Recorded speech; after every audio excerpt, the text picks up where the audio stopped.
Канализации в Грузии нет, стоки уходят в реки и море, экс-министр экологии.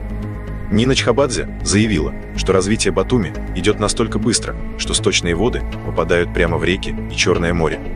По ее словам, проблема актуальна не только для Аджарии, но и для всей Грузии. Мы думаем, что у нас есть канализация, но на самом деле все стекает в реки и море. Кроме того, из-за изменения климата уровень Черного моря с 1990-х поднялся примерно на 20 сантиметров и продолжит расти, что приведет к потере пляжей.